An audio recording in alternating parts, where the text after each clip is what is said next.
Good morning, students. Welcome to the online classes in physics for standard 12. Today, we would discuss some of the important applications of Biot-Savart law under the chapter magnetism. We had already discussed about Biot-Savart law. We have discussed some numericals also. So we shall see some of the important applications. The first one that I would like to discuss is to find the magnetic field on the axis of a circular current carrying loop. If you remember, we have already found the magnetic field at the center of circular current carrying loop. Today, we'll see the expression for magnetic field. We will derive that expression for a point lying on the axis. As you can see, students, this is a circular loop which carries some current I in this sense. So when seen from this side, if you see from this side, the current is anti-clockwise. So please try to understand this situation. This loop which I have drawn, uh, let me call it as x-axis. This, let me call it as y-axis. This is the origin, and this we call it as suppose z-axis. So this loop lies on a yz plane. Loop lies on yz plane. Okay, and its axis is along x-axis. This is the axis of the loop. So axis means the line passing through the center perpendicular to the plane of the circle. The circle is perpendicular to the plane of board. The board lies on xy plane. This is xy plane. So this is x-axis, this is y-axis, and z-axis is like so, perpendicular to the plane of board. So this current, as you can see, when you see from that side, the current flows like so. Half of this loop is coming out of the plane of board, remaining half is into the plane of board. See, suppose this is the plane of board. This is the plane of board. Suppose half of the loop is like this, remaining half is like this. I hope you understand the given situation. To find the magnetic field at this particular point, first step is to choose an element. So I take an element over here. This element is IDL vector. Now see, our loop is like this, and the current is flowing like so. This is the direction of current. We have chosen an element at the top point over here. At this top point, the direction of current, you can see it is along the tangent. That tangent comes out of the board. If this is the current in the loop, at this top point, current is entering, so current is coming out of the board towards the reader. Just opposite happens at the point diametrically opposite to this one, that is this one. Here, what is happening? The current enters into the board. So at the top point, current is going towards you. At the bottom point, it is entering into the board. So here I have represented it by a dot over here. And here we will represent it by a cross. Let us first try to find the expression for magnetic field at this point due to this current element. So due to this element, the magnetic field will write as dB vector, and that will be how much? You know Biot-Savart law, mu naught upon 4 pi I times dl vector cross r cap upon r square. Now what is r? R is this distance. This is r. Okay. The distance of the point where you have to find the magnetic field from the source. So this we take as r vector, and the unit vector in this direction we take as r cap. Now,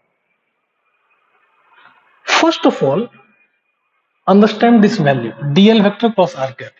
Now, what is the angle between dl vector and r vector?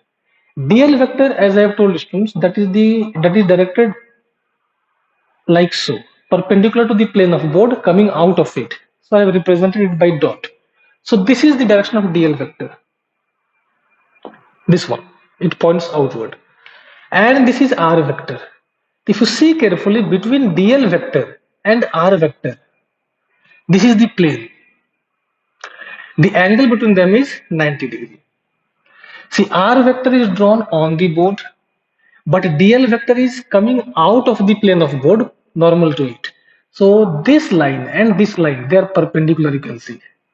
This angle is 90 degrees. So when you write its magnitude will be mu naught upon 4 pi times I. A cross B is AB sine theta. Its magnitude I write as dl. Its magnitude will be 1. Sine of angle between them. What is the angle between these two vectors? I have told 90 degree upon r squared. But what is sine 90? Sine 90 degree is 1. So this becomes 1. So this is the magnitude. Let's now find the direction. The direction of dB vector at this point is along dl vector cross r cap or r vector. For finding that, the first step is to choose the plane. It might be for beginners a difficult task to find the direction of that vector. So what I'll do, this is a plane. First step is to choose the plane containing dl vector and r vector. Where is dl vector? Like so. Where is r vector? Like so.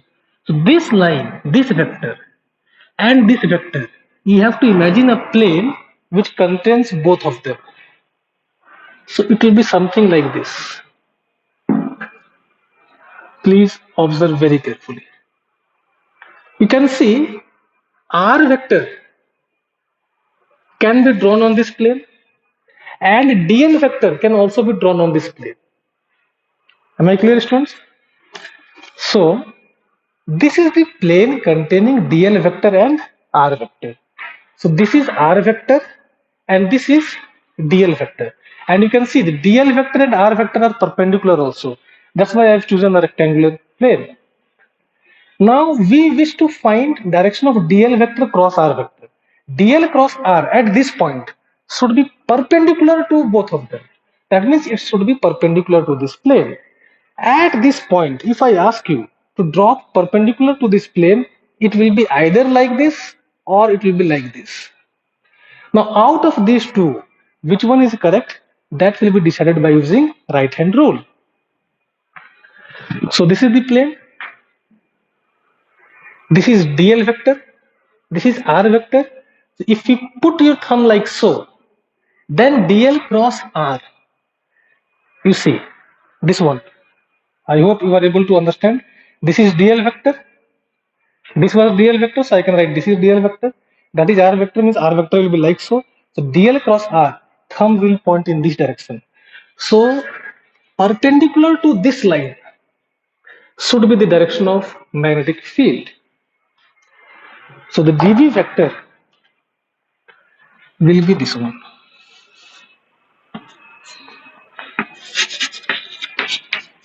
At your home, you can try it with your notebook or register something, some sort of that thing. You can put it the way I have described, and then you can find the direction of a magnetic field. This magnetic field, I can resolve it into two components.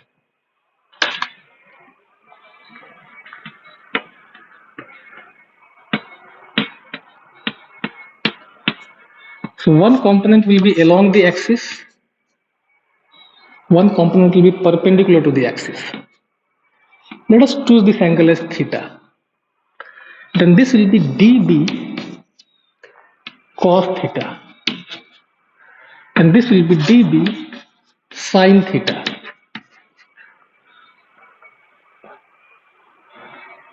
Now if we choose an element diametrically opposite to the chosen element, that is this one.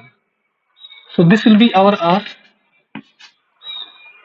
Now our plane will be, ideal vector is into the board. So again our plane will be this one. The plane containing dl vector and r vector will be like so. The dl vector is into the board, r vector is like so. So dl cross r, this time it will be perpendicular to like this is dl, this is r. So the thumb will be perpendicular to this line and it will be like so. Again, it will be resolved into two components. One will be dB cos theta, one will be dB sin theta. Because if this angle is theta, this angle will also be theta. So what do we observe here? We observe that the components perpendicular to the axis, dB sin theta components, due to two diametrically opposite points, they will cancel. So it can be resolved into two components. The components perpendicular to the axis due to diametrically opposite elements,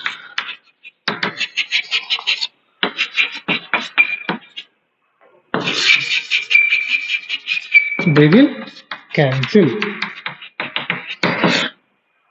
So the only components that retain is the component that lies along the axis. Therefore, the total magnetic field at this point P must be along the axis. So we have got the direction. Along the axis, this is along I cap. If you reverse the direction of current, then the direction of this magnetic field will also be reversed. Instead of pointing in the direction of x-axis along I cap, it will point along minus I cap. Okay. Let us now try to find the magnitude. The magnitude of net magnetic field, as we have seen, will be the sum of the dB cos theta components due to all the elements. Wherever you choose the elements, their magnetic field at this point P will be resolved into two components. One component will be along the axis, other component will be perpendicular to the axis, like this, like this, like this, like this, like this. So all these perpendicular components, pairwise, they will cancel. But the component along the x-axis will remain. So therefore, the net magnetic field will be integration of dB cos theta. dB cos theta is the component along x-axis, so we have to integrate that. Now, this becomes integration of dB value you will put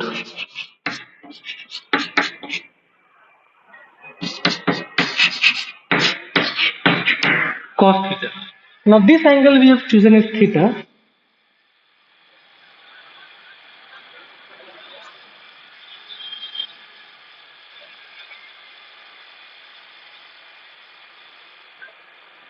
So this will be 90 minus theta. This will be again theta because these two lines are perpendicular. Theta 90 minus theta. This is perpendicular to this, so this becomes theta. Again, this line is perpendicular to this, so this becomes 90 minus theta. And therefore this angle becomes theta. Okay. So cos theta in this triangle you can see. In this triangle. Cos theta will be base. Base is nothing but the radius by hypotenuse, that is small r. So cos theta is write as capital R by small r. This small r and r square becomes r cube.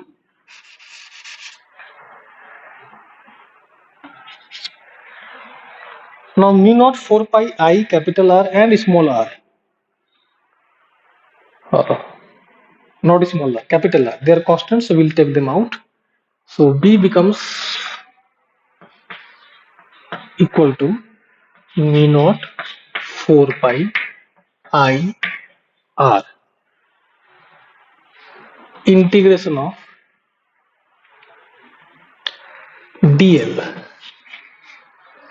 Now this r cube, if you see, this r is nothing but under root r square plus x square. For a given point, r and x are fixed, so small r is also fixed. So this also comes out, but here the power of r is 3. So this is r square plus x square to the power half and to the power 3. So it becomes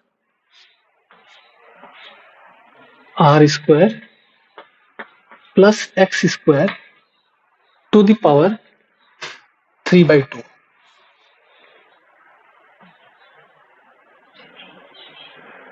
3 by 2, and then we will be left with integration dl.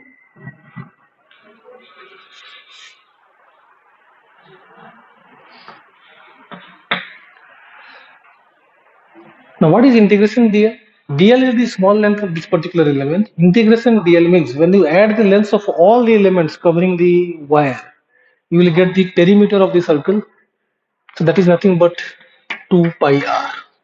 So put this value here, so it becomes mu naught I r into 2 pi r by 4 pi r square plus x square to the power 3 by 2. Now you see this 2 pi and pi cancels. This 2 and 4, this becomes 2. So therefore, the final expression for magnetic field in vector form, if we wish to write, its magnitude will be mu naught I r square upon 2 into r square plus x square to the power 3 by 2. This is the magnitude, and the direction as per this figure is along I cap.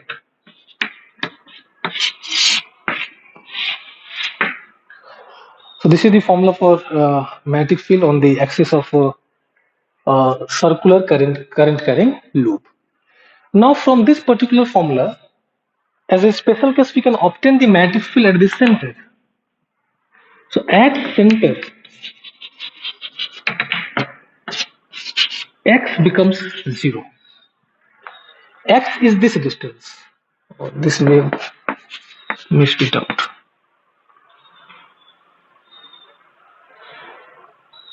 When I was explaining this x is nothing but this distance of the point where we wish to find the magnetic field from the center. So this x becomes 0 for the center. If you put x is equal to 0 in this particular formula, we get b is equal to mu naught I r square upon 2. So this becomes 0. So we are left with r square to the power 3 by 2. So 2 and 2 will cancel, r cube will be left. So r square and r square will cancel. So b will be mu naught I upon 2r. We know this particular formula. And the direction will be again along the axis. So these are some of the, so this is one of the important applications for Bhatt-Savart law. Based on this, we'll do some questions as given in your textbook. So first of all, we will discuss example 4.6. So at the center, to find the direction of magnetic field, one rule is given in the textbook. You can please check it out, see the text.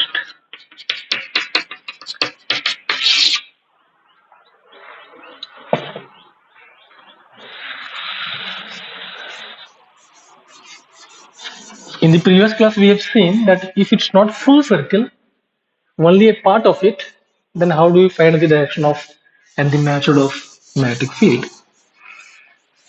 So let me recall here that if we have only a part of circle, let this angle be theta, let there be some current, then the magnetic field at this point B is given by mu naught I by 2r times theta by 2 pi. Now one important thing, students, when I use this particular formula, 2 pi is the complete angle in radians. So here theta also must be expressed in radians. Don't express theta in degrees. If you express theta in degrees, then the formula that we use should be this.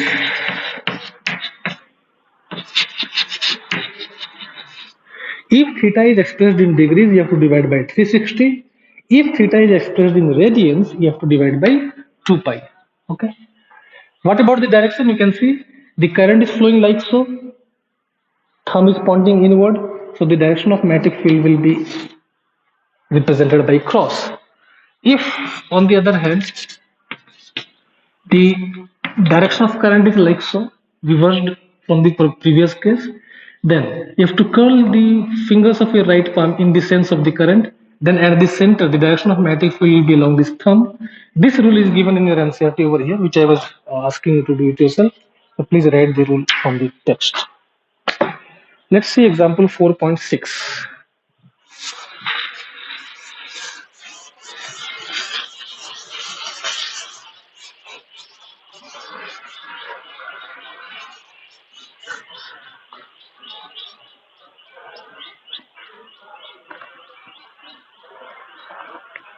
Now, before we discuss example 4.6, let me tell you let me give you some situations. Suppose I have a current carrying wire like so.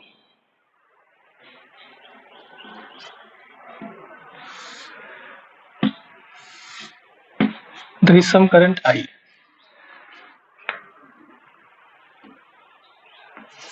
There is a point like this. This angle is suppose 60 degrees. And there is a point over here. This point I call as A, this point I call as B. We have to, both these points, this distance is, we say R, this distance is also R, current is I. We have to find magnetic field, magnitude as well as direction at points A and B. This is the question, a simple question. So let us first find magnetic field at A. Baird-Savart law we will use. We have to find magnetic field to an element only. This is the element. This element we can write as ideal vector.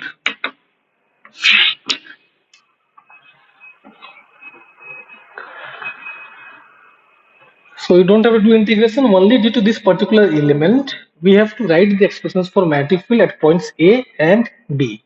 First at point A, the magnetic field will be given as magnitude mu naught by 4 pi I dl.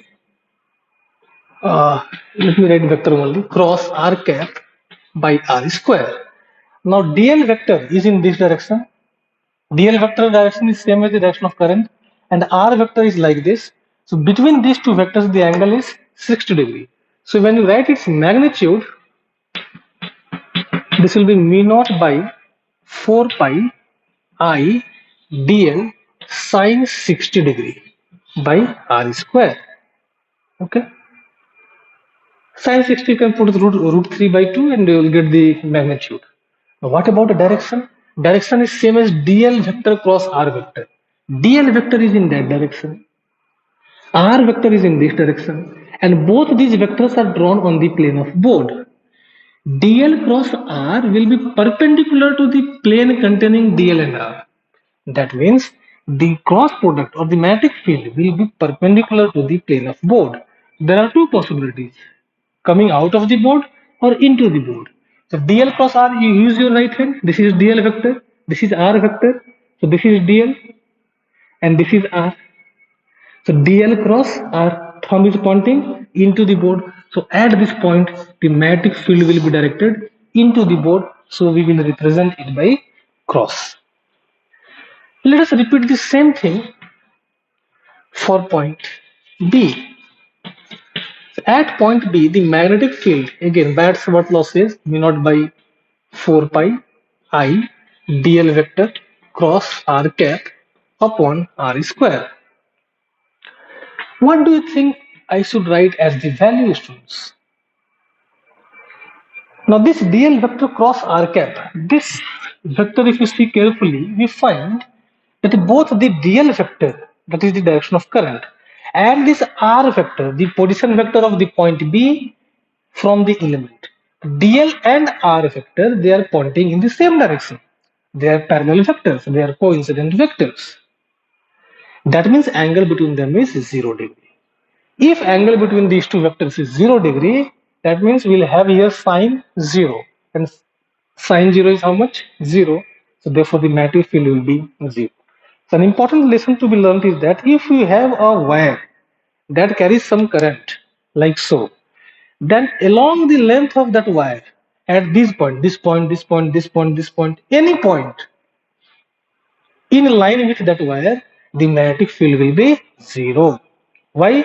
Because any element of that particular wire, current element, will be in same direction as r vector, and therefore dl vector cross r vector will be 0.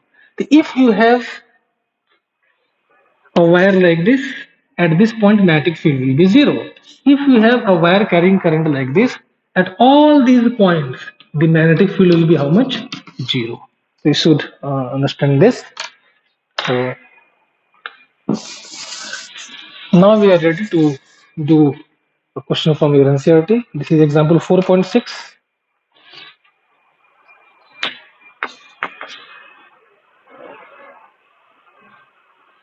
I'll discuss only one part, so I'm just drawing the figure. So this you take as homework. I'll just discuss one part. There is an arrangement given like so. So let me discuss the entire question. Let me just read the question for you. A straight wire carrying a current of 12 ampere. So this current we say I is 12 ampere is bent into a semicircular arc of radius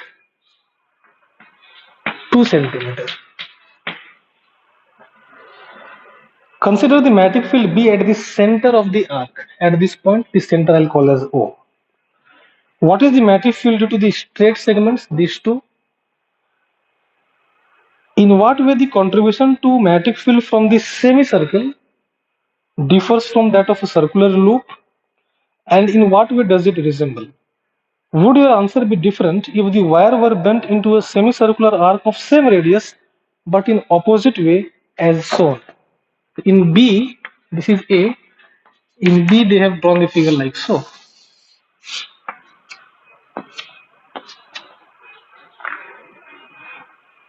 Okay. See, first part. The magnetic field, I'll just give the hints, basic hints that are needed to solve this question. At point O, these straight segments, what will be the magnetic field? Just now we discussed this is a straight segment along this line. Whichever points you choose, all these points, there the magnetic field will be zero. O is one such point. So due to straight segments, the magnetic field will be zero. There will not be any magnetic field at point O due to the currents through these straight segments. So the only contribution to the magnetic field will come from this semicircular current carrying loop. And what will be this magnetic field? For this, the magnetic field, you know, students, for complete circle, it is mu naught I by 2r. For a part of it, it is given by this formula. Now I have told this is in radians, so theta should be in radians.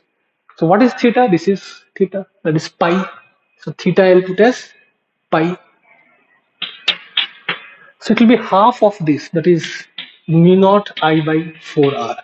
Question it asks, in what way is this formula for the magnetic field due to semicircular part is similar, and in what way it is different from that of complete circular current carrying loop? In what way it is different? Value. This value is half the value for the magnetic field due to the entire circular current carrying loop. Now what is the difference? So this is the difference. What is the similarity? Similarity is direction of magnetic field. Whether it's full circle or it's only a part of it, whether quadrant, whether semicircle, whatever, the direction of magnetic field at the center remains the same. Here also will curl your fingers like this. Thumb is pointing into the board. Direction of magnetic field will be like so. Here also will curl your fingers like so. The magnetic field will be into the board. Now I think you should be able to do this part B yourself. In what way the answers will change, you should think. This part and this part, again they will produce zero magnetic field because this point lies along the line joining this, along the line of this particular wire. This will produce a magnetic field. Value of this magnetic field will remain same. What about direction? Here we were curling in clockwise sense. But here the direction of current has been changed. Now we have to turn anti-clockwise sense, like so. So the direction of thumb, that is the direction of magnetic field at the center, will be reversed. In first case, current was clockwise. In second case, current is anti-clockwise. So in first case, direction of magnetic field at the center was into the board. In second case, it will be coming out of the board. So we will represent it by a dot. Okay. Then we have example 4.7 of your textbook. Example 4.7, let me read the question for you. Consider a tightly wound a 100 turn coil of radius 10 centimeter carrying a current of 1 ampere. What is the magnitude of the magnetic field at the center of the coil? So there is some coil. But it is not having just one turn. The wire has been wrapped again and again and again and again. There are a number of turns. Number of turns I'll represent by capital N, that is given as 100. Radius of this R is given something 10 centimeter. It carries a current I. There is a current of 1 ampere. What is the magnitude of the magnetic field at the center of the coil? Magnitude of magnetic field at the center of the coil, you know, it's given by mu naught I by 2R. But there needs to be some modification in this particular question. Can you guess that? The number of turns is not one, rather it is 100. So there is one turn, due to each turn, the magnetic field at the center will be this much. Second turn, same magnetic field. Third turn, same magnetic field. Each of the 100 turns will produce a magnetic field of this much at the center. Therefore, the total magnetic field we will obtain by multiplying the number of turns. So always remember, what we have discussed in the derivation, that is for a single turn. If there are 5 turns, that answer we have to multiply by 5 and so on. So in general, the formula should be mu naught Ni by 2R at the center. And I R, these things are given, you can calculate the answer yourself. Likewise, the derivation which we did today on the axis, this formula was mu naught I R square by 2 into R square plus x square to the power 3 by 2. This formula we will multiply by n if instead of 1 there are n terms. So this you should remember. So this is all about the circular magnetic field due to circular current loop.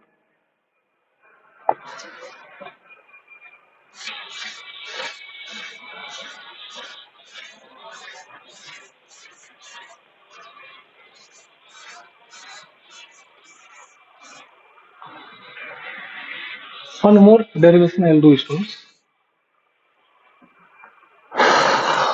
The magnetic field due to a finite current carrying straight wire.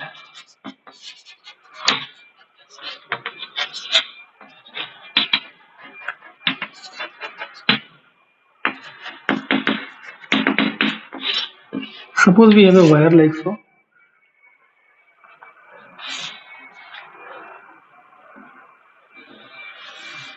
This is a wire through which some current is flowing. Let the current be I. At this point, we have to find the magnetic field. This point we'll call it as P. We'll draw perpendicular from this point P on this line. So the wire is from here to here. This point I'll call as A. This point I'll call as B. So we drop a perpendicular. So we have to produce this line. This perpendicular we will take it as theta is equal to 0 degree. We will take it as the reference. So we join these two. So let this angle be theta 1 and this angle be theta 2. So this R from theta 1 to theta 2, if you move, it will cover the entire wire. This wire AB has some current I. We have to find the magnetic field. This will take as origin. From origin at a distance x, we will choose an element whose thickness will be very, very small. Dx is very small compared to x. So this element should be written like I dx. This element will produce some magnetic field here. So suppose it makes angle theta when measured from theta is equal to 0, reference line. So let us apply the Biot-Savart law. The magnetic field due to this element, this one, due to this element, the magnetic field at point P will be how much? dB is equal to, I am writing the value, mu naught by 4 pi. I instead of dl will write dx into sine of angle between dx and r vector, that we'll see, by r square. Now this distance is r.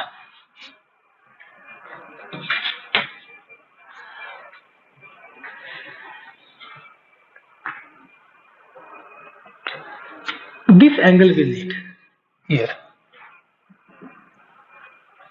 That is the angle between current and r vector. This is r vector.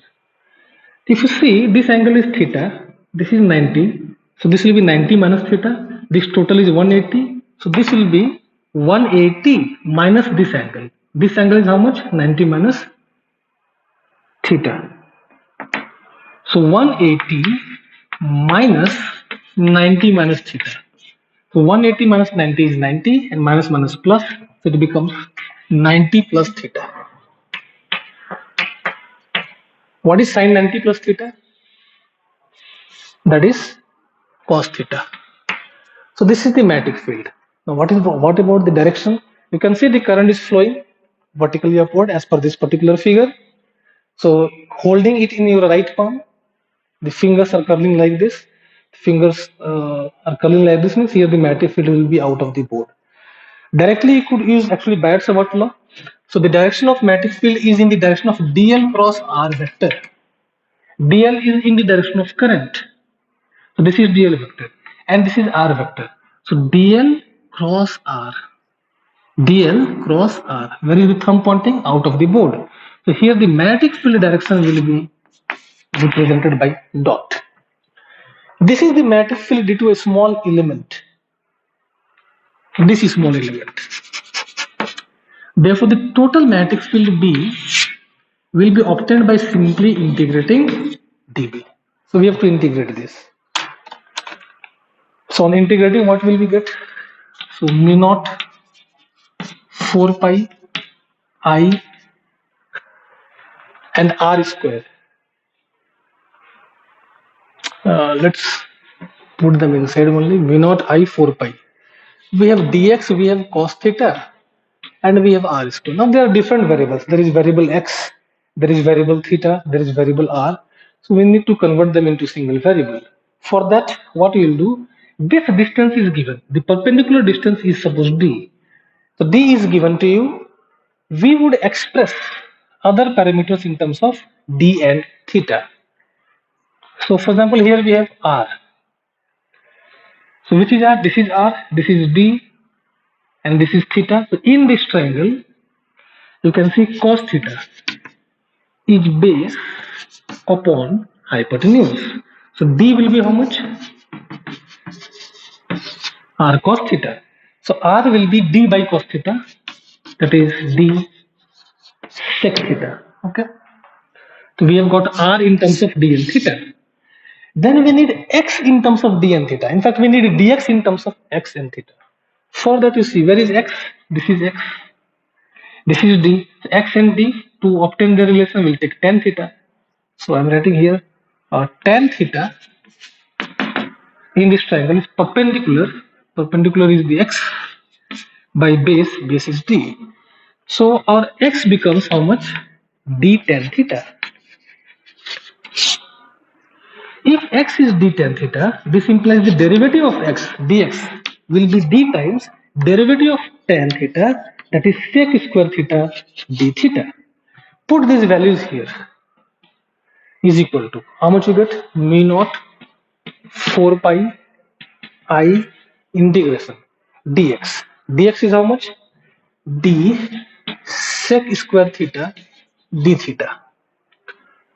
Then we have cos theta divided by r square. R square will be square of this, that is d square sec square theta. So sec square theta cancels, d will also cancel.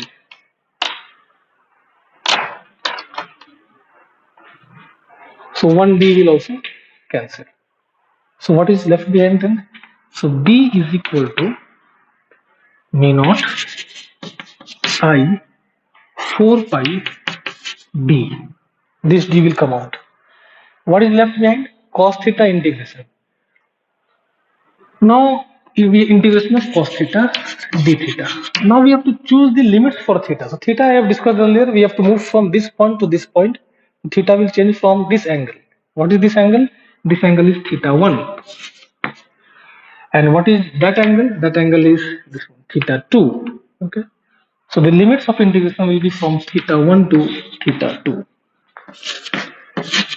Now what is integration of cos theta? Integration cos theta is sine theta. Limits from theta 1 to theta 2. So we'll get sine theta 2 minus sine theta 1.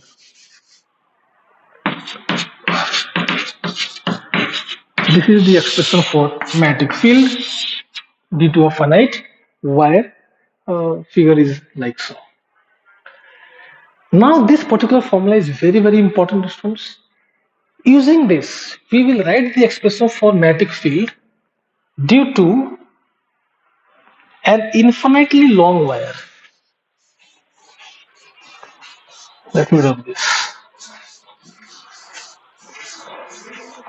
Suppose we have an infinitely long wire, very long. Later on in this chapter, we'll again do this derivation for the magnetic field to infinitely long wire, but using some important tool given by a scientist Ampere. So we'll discuss it afterwards. Using this, now we wish to find. Suppose we wish to find magnetic field at this particular point. The current is I. First of all, you see this angle. The perpendicular I have told that we take it as a reference, so that we'll assume as theta is equal to 0 degree. Now we have to move from one end of the wire to the other end of the wire. But since it is infinitely long wire, so this is infinite long, very long wire. Current carrying wire. So suppose it were finite, then this would be your theta 1. To move here, you see this angle is increasing. As you move down and down, this angle will go on increasing, and ultimately to reach at infinity, you can feel that from theta is equal to 0, you have to bend like so, and ultimately this becomes parallel to this particular line. So this will become 90 degrees. To see the end of this wire, because it is infinitely long, you have to become almost your line of sight, line of vision should be almost parallel to this. Almost parallel means this angle will tend to 90 degree. But it is below theta is equal to 0 degree, so we take it as minus 90 degree. So theta 1 will put minus 90 degree. Now theta 2, for theta 2 you have to move your eye of sight as an elevation above. So this is 45 degree, then 60, then 70, then 80. Ultimately it will become almost like this, parallel to this wire, it becomes 90 degree. So theta 2 will be plus 90 degree. Putting these two values, the magnetic field at this point B will be how much? Mu naught I upon 4 pi d into sine 90 minus sine minus 90. What is sine 90? Sine 90 is 1. So I'll put here 1. Again, sine minus 90 is minus 1. So I'll put here minus 1. 1 minus minus 1. That becomes 1 plus 1. That is 2. So this implies B in this case will be mu naught I by 2 pi d. Okay. So students, today I'll stop here. Today we discussed some important applications for Biot-Savart law. First of all, we discussed the magnetic field on the axis of a circular loop which carries some current. Then we applied this rule to find the magnetic field due to a finite straight wire carrying some current. And from that we discussed a special case for finding magnetic field due to a very long wire which can be considered to be infinitely long. And we obtained the value to be mu naught I by 2 pi d. So please practice these derivations. These derivations are very important. Practice them once or twice, and if you have some doubts, you can ask. See you in the next class, students, with the next topic, Ampere's circuital law. Thank you till then. Take care. Read well.